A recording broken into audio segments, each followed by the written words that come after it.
আমরা মানুষেরা ভাবি আমরাই প্রকৃতির রাজা, আমরাই সৃষ্টির সেরা জীব। কথাটা অবশ্যই সত্য, কিন্তু আপনার মনে কি কখনো প্রশ্ন জাগে না যে মানুষের আগে পৃথিবীতে কে বা কারা রাজত্ব করত? প্রকৃতি আমাদের অনেক আগেই শাসন করেছে এমন সব দৈত্য দিয়ে যাদের পাশে আজকের প্রাণীগুলো খেলনা মাত্র। আমি ডাইনোসরদের কথা বলছি না, আমি বলছি আমাদের পরিচিত বর্তমান সময়ে প্রাণীগুলোর অতীতের আকার আকৃতি এবং রূপ নিয়ে। এক সময় পৃথিবী ছিল বিশাল প্রাণীদের রাজত্ব। সে সময়ে আকাশে উড়ত এমন পাখি যার ডানার প্রস্থ ছিল বার্সের থেকেও বড়, সাগরের নিচে চলত এমন সাপ যার দৈর্ঘ্য ট্রেনের সমান, আর স্থলে ঘুরে বেড়াতো এমন জানোয়ার যাদের এক একটা পায়ের ছাপই মানুষ হারিয়ে যেত। এমনকি অতীতের একটা সময় কিছু মানুষের আকৃতিও ছিল দানবের মতো। কিন্তু প্রশ্ন হলো, তারা এত বিশাল ছিল কেন? আর এখন আমরা যাদের দেখি তারা কেন এত ছোট? এর উত্তর লুকিয়ে আছে পৃথিবীর অতীতের বাতাসে। হ্যাঁ, সেই বাতাসে ছিল অক্সিজেনের একটা নির্দিষ্ট মাপকাঠি, যার ফলে তখনকার সময়ে প্রতিটা প্রাণী দৈত্যে পরিণত হতো। আজ যেখানে বাতাসে অক্সিজেনের পরিমাণ 21%, তখনকার সময়ে ছিল 35%-এর কাছাকাছি। এত পরিমাণ অক্সিজেনের ফলে প্রাণীগুলোর দেহের কোষগুলো বিপুল পরিমাণে শক্তি পেত, শরীরে মেটাবলিজম বাড়ত, যার ফলে শরীরে অঙ্গ প্রত্যঙ্গ বৃহৎ আকৃতি ধারণ করত। ছোট ছোট পোকামাকড়ের আকৃতি ছিল বিশাল, এমনকি এখনকার পিঁপড়াগুলোর আকৃতিও ছিল দেখার মতো। আর শুধু অক্সিজেনই নয়, তখনকার পৃথিবীতে ছিল না এত মানুষ, ছিল না এত শিকারী, ছিল না এত প্রতিযোগিতা। প্রকৃতি ছিল এক বিশাল রোমাঞ্চকর ক্ষেত্র যেখানে যারা বড় তারাই রাজত্ব করত। কিন্তু সময় বদলেছে। সূর্যের অতিরিক্ত তাপমাত্রা এবং বিভিন্ন প্রাকৃতিক দুর্যোগের কারণে গাছপালা ও জঙ্গলের পরিমাণ আস্তে আস্তে কমতে শুরু করেছে, যার ফলে অক্সিজেনের আরো বিপুল পরিমাণে কমতে শুরু করে। বদলেছে আবহাওয়া, বদলেছে খাদ্যচক্র, আর মানুষের হস্তক্ষেপে প্রাণীকুল হারিয়েছে তার আসল রূপ। তাদের জায়গা নিল ছোট অভিযোজিত চালাক প্রাণীরা, যারা কম অক্সিজেনে, কম জায়গায়, কম খাবারে টিকে থাকতে পারত। যে দৈত্যরা একদিন পাহাড়ের মতো দাঁড়িয়ে থাকতো, অক্সিজেনের পরিমাণ কমার কারণে তাদের আকৃতিও আস্তে আস্তে নিথর হয়ে পড়েছে। কিন্তু রহস্যময় এ পৃথিবীতে এখনো অতীতের কিছু রহস্যময় প্রাণী খুঁজে পাওয়া যায়, যারা সব প্রতিকূলতাকে টেক্কা দিয়ে এখনো জীবন্ত রয়ে গেছে, তাদের অস্তিত্ব আমাদেরকে স্মরণ করিয়ে দেওয়ার জন্য। চলো আজ আমরা খুঁজি সেই সব হারানো দৈত্যদের অতীতের রূপ, যারা একদিন ছিল প্রকৃতির আসল শক্তি, কিন্তু আজ তারা আমাদের বুদ্ধির কাছে পরাস্ত হয়ে আমাদের গোলামি করতে ব্যস্ত। আর কথা না বলে চলুন শুরু করা যাক অঙ্গু চ্যানেলের নতুন একটি ভিডিওতে। ভিডিওটি ভালো লাগলে চ্যানেলটি সাবস্ক্রাইব করবেন, কোনো কিছু জানার থাকলে কমেন্ট করবেন এবং আপনি অবশ্যই লাইক করবেন, আমার বিশ্বাস। আমি যদি আপনাদের প্রশ্ন করি যে একটা কাঁকড়া দেখতে কেমন হতে পারে, তাহলে আপনার উত্তরটা কি হবে? নিশ্চয়ই আপনার উত্তরটা হবে এটি খুবই ছোট্ট একটি প্রাণী, পাথরের নিচে লুকিয়ে থাকে, নদীতে, খালে, বিলে অথবা সমুদ্র সৈকতে গুটি গুটি পায়ে হাঁটে বেড়ায়, ছোট ছোট মাছ খেয়ে বেড়ায় এবং খুবই ভীত একটি প্রাণী, যা মানুষ দেখলে নিজেদের গর্তে লুকাতে ব্যস্ত হয়ে যায়। এক একটার আকৃতি হয়তো আপনার হাতের তালুর থেকেও কয়েক গুণ ছোট। কিন্তু আমি যদি আপনাদের বলি পৃথিবীতে এখনো এমন কিছু কাঁকড়া রয়ে গেছে যাদের এক একটা পায়ের আকৃতি আপনার থেকে লম্বা, আপনি ভুল শুনেননি, আপনি একদমই ঠিক শুনেছেন। এটির নাম জাপানি স্পাইডার ক্র্যাব, প্রকৃতির এক নিষিদ্ধ দৈত্য। এর এক একটি পায়ের দৈর্ঘ্য প্রায় 13 ফুট, মানে একসাথে প্রায় 3 জন মাঝারি আকৃতি মানুষের সমান। এরা বাস করে সমুদ্রের 700 থেকে 1000 মিটার নিচে, যেখানে সূর্যের আলো পৌঁছায় না। দেখতে ভয়ঙ্কর হতে পারে, কিন্তু এ প্রাণীগুলো একদমই আক্রমণাত্মক নয় এবং অতিরিক্ত ভীত একটি প্রাণী। বর্তমানে এ ধরনের আকৃতি কাঁকড়াগুলো একদমই বিলুপ্ত হয়ে গেছে, তবে সমুদ্রের গভীরের মাঝে মধ্যে এদেরকে দেখা যায়।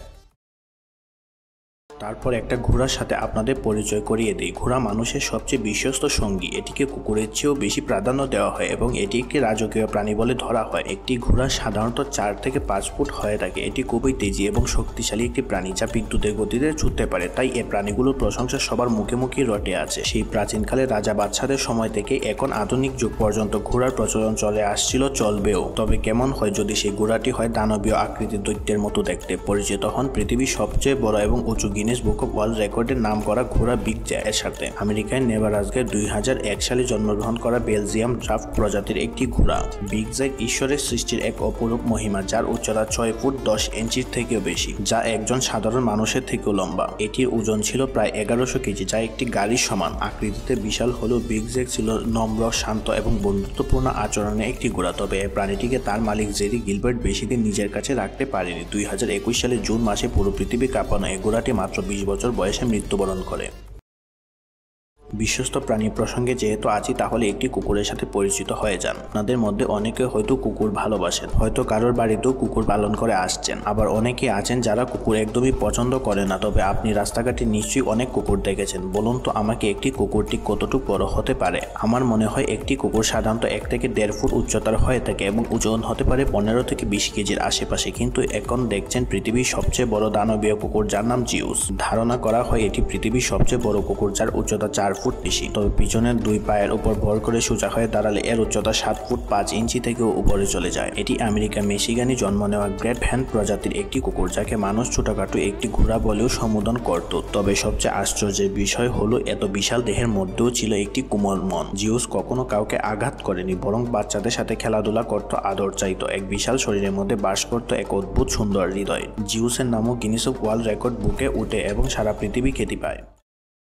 এখন আসি একটা অন্যরকম প্রাণী শূকর বা পিগ এর বিষয়ে। এটি সাধারণত গ্রাম্য অঞ্চলে খামারে বড় হয়। এগুলোর গড় উচ্চতা মাটি থেকে কোমর পর্যন্ত 2 থেকে 3 ফুট হয়ে থাকে আর ওজন 70 থেকে 150 কেজি পর্যন্ত সর্বোচ্চ হয়। এগুলো সাধারণত একটি মোটা গুলগাল শরীর, ছোট পা আর একটি বুকার মতো দৃষ্টি নিয়ে ঘোরাফেরা করে। কিন্তু এখন আপনি জানতে চলেছেন পৃথিবীর ইতিহাসে লেখা সবচেয়ে বড় শূকর এবং প্রাকৃতিক এক অদ্ভুত সৃষ্টি, বিগ বিল। 1933 সালে আমেরিকার টেনেসিতে জন্ম নিয়ে সময়ের সাথে সাথে এর ওজন হয়ে দাঁড়ায় প্রায় 1160 কেজি, যার দৈর্ঘ্য প্রায় 9 ফুট গিয়ে থামে। এক কথায় যদি তার পাশে একটা গরু দাঁড়াতো তাহলে গরুটাকেও ছোট মনে হতো। এর অর্থ হলো ছাগলের মতো আকৃতি। এই প্রাণীটা আস্তে আস্তে একটা বড়সড় গরুর থেকেও বড় হয়ে দাঁড়ায়। তার ওজন এতটাই ছিল যে তার জন্য বিশেষ গাড়ি ব্যবহার করা হতো। তবে দুঃখজনকভাবে বলতে হয়, বিগ বিল এর অতিরিক্ত ওজনে হয়ে দাঁড়ায় তার জীবনের অভিশাপ। হঠাৎ পা ভেঙে যাওয়ার কারণে তাকে অনেক কষ্টে মেরে ফেলতে হয়েছিল, কিন্তু মৃত্যুর পরও তার গায়ের চামড়া সংরক্ষণ করে রাখা হয়েছিল যেন ভবিষ্যতে মানুষ তাকে দেখে বিশ্বাস করতে পারে এমন একটা প্রাণী সত্যিই পৃথিবীতে ছিল।